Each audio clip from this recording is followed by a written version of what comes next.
All right, if you are currently engaged, congratulations. This is very exciting, but I know where you're at emotionally, mentally, like all the things. You're going through the spectrum of the ride, right? It's very exciting to get engaged and then you're like, oh shoot, now we have to actually plan a wedding. So fun fact, a lot of people don't know, maybe you do know, but I used to be a wedding planner for over 10 years. And this isn't something that I typically talk about on this channel very much because I'm very much now in my real estate career for the last 5 years, but I have a lot of experience helping couples navigate this season. And so specifically on Oahu, I was a wedding planner from 2016 to 2021. So that's 5 solid years helping people plan their weddings here in Hawaii. Majority of my clients were destinations, so they weren't locals getting married here. And so really it was my job to help them navigate the internet to be like, what do you actually want? What can you actually afford? Now let's put the vision and make it a reality. So if that's you and you're in this season, watch this video and I'm gonna give you everything I wish most couples knew before they started planning their wedding.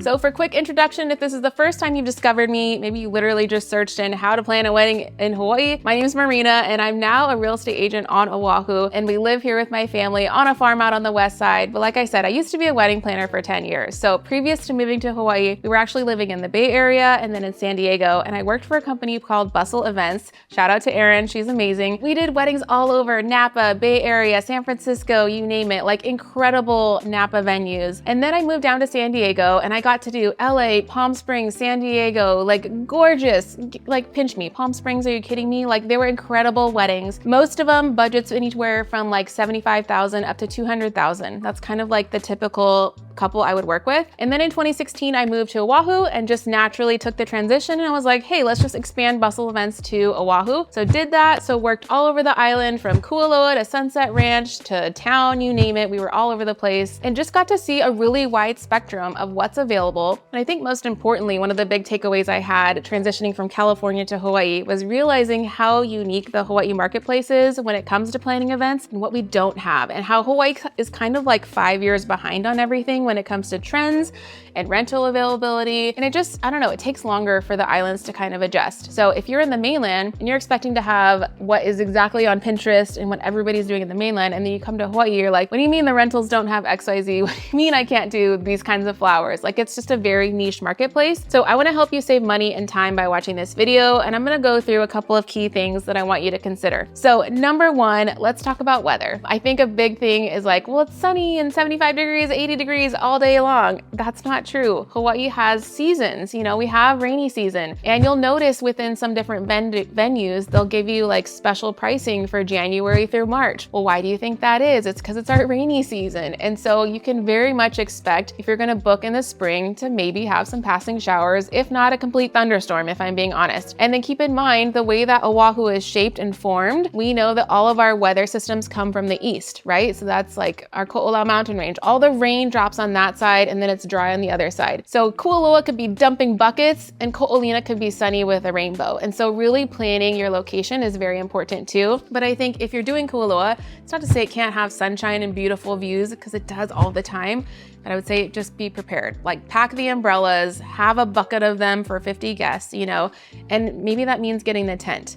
And so really just planning for all the things, because you never know. And so many times, like I would have a wedding that was like perfectly planned, Friday was rehearsal, and then we get the news like that night that it's gonna downpour the next day. And so we have to like scramble and add on a tent for an extra $10,000. Like, I don't know about you, but $10,000 is not just like money we have floating around. That's something you have to budget for. So I think that's a conversation to have with your planner from the get-go, is like, I need a weather contingency plan on the side because it's most likely you might wanna use it. Second thing I wanna talk about is vendors booking up fast. So the good ones book out 2 years in advance, if I'm being honest. But most of us, I would say, we're typically on that engagement season. So they start to book up between November to January, February. That's when all these engagements are happening over the holidays. People are booking up to the next year. So if you've just got engaged this last holiday season, you're probably trying to plan for like summer of 2025. But to be realistic, a lot of our vendors are already booked up until 2026. So the good ones you got to reach out to first. Obviously, I always recommend going with a wedding planner first, because they're going to have the connections and the resources to say, hey, here's my top 2, 3 for this bucket, and here's my top 2, 2, 3 for over here. But also do your due diligence. Like, I know where you're at. You're going to be scrolling late at night at 11 o'clock looking at photographers and things. And so while it might look visually aesthetic, you want the planner to be actually like, oh, I know them. I've worked with them. This is what you really want to know when you're factoring in XYZ. So it's just kind of like having a little bestie on your shoulder to kind of guide you through all the options that you have. Initial conversation when I have with every single bride and groom is, how much money do you want to spend when you get married in Hawaii? Keep in mind, most of my clients were destination. So they're either Australia, New Zealand, or they're like California brides for a lot of my couples. And they're like, okay, Marina, our budget's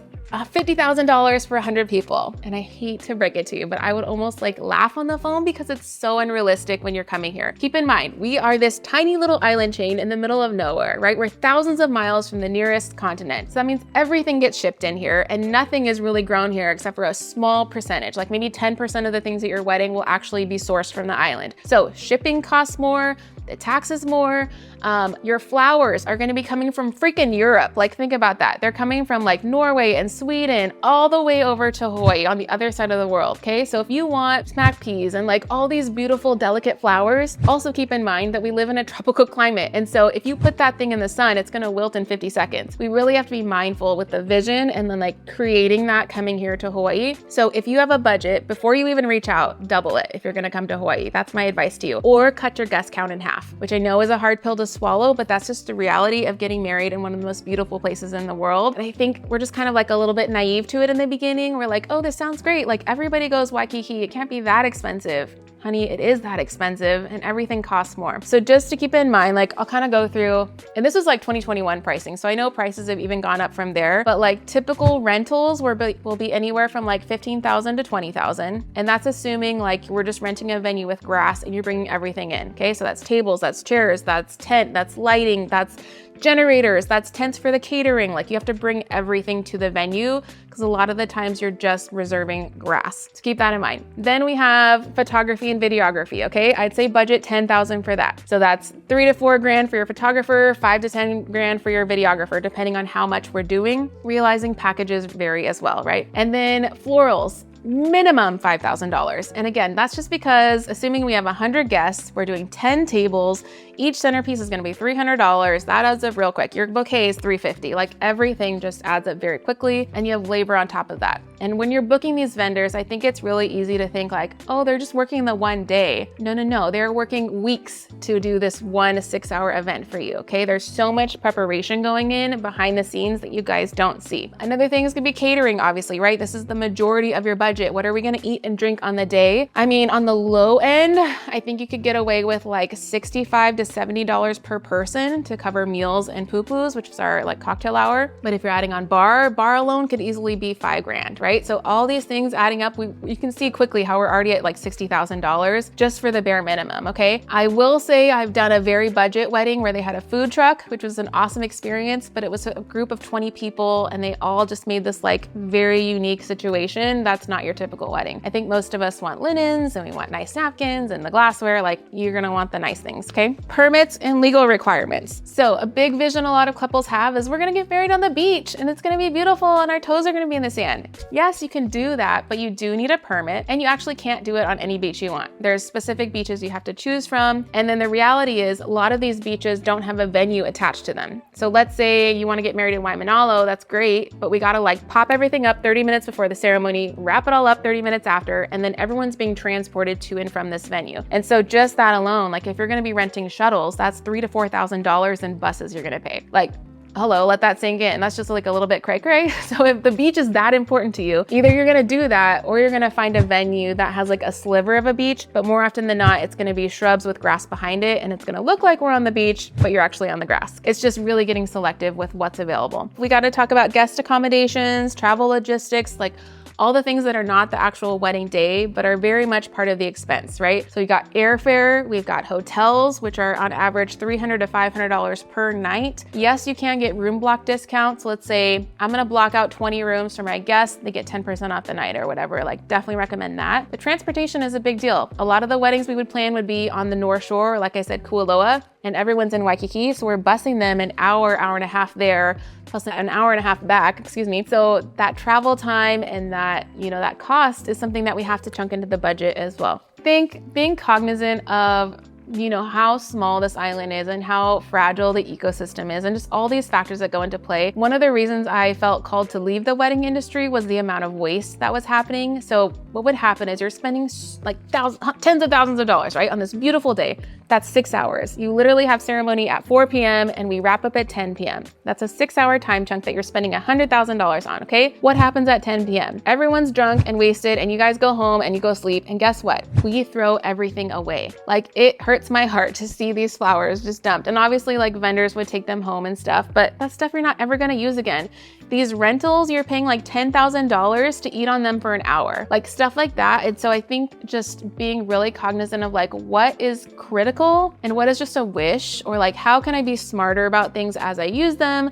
Flowers, like we have amazing tropicals that are grown on Maui and the Big Island, like our proteas and our anthuriums. Like maybe we go more tropical theme instead of all these roses that have to be shipped here, you know, getting kind of thoughtful about that. And then obviously with your menu too, you can definitely do a menu that's locally sourced, locally raised, like it's gonna be better for you and it's gonna support local. I think that's always a really big plus. And then vendors, like I get it that sometimes we have like this dream photographer that's in New York City and we have to get them to the islands. But can I tell you, we have so much talent here as well. And you're actually putting money into the pockets of the people that live here, that work so hard to make it with the cost of living that we have. And so the more you can support local, the better. And you're just gonna be able to pat yourself on the back and feel better about it. And I'll tell you, our vendors are so grateful for every single business that they get. So I think this kind of wraps up like my general vomiting of the mouth of all the things wedding planning. But I get it, I've been there, like I said. So for over 10 years, I helped couples navigate. I was doing about 12 weddings a year, so about one a month. And I loved it. I loved the creative process. I loved getting to take your vision and making it into reality and really just helping couples navigate that first year together as a fiance. And so I just really, if you guys have questions, I'm happy to always refer you to amazing vendors I love myself. But do some research, do some soul searching, and really realize like what is actually important for me and my husband. Not just all these expectations that my family has and what the internet tells me to do, but like what is important for us, and then go with your gut. And I really believe you're gonna have the best time. So hope that helped today. Be sure to hit that like and subscribe if you guys wanna follow along. I'm always sharing more about Hawaii life